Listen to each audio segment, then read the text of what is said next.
तो निकाल आहे तोच या ठिकाणी ठेवलेला आहे.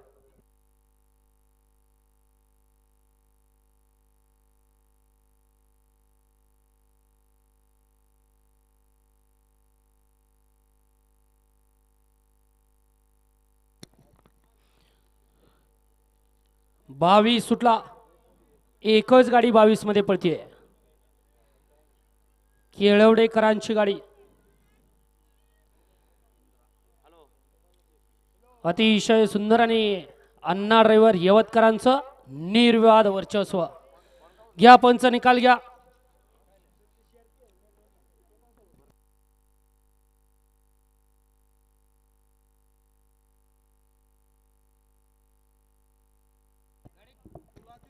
गाडी क्रमांक 22 चा निकाल आहे. तास क्रमांक 3 वरती धावलेली गाडी श्रीमंत दगडूशेठ हलवाई गणपती प्रसन्न श्री ओमकार शेठ वाल्लेकर ग्रामपंचायत सदस्य नरेगाव या गाडीचा 1 नंबरला विजेत्या बैलगाडी मालकाचं त्यावरती बसलेल्या चालकाचं हार्दिक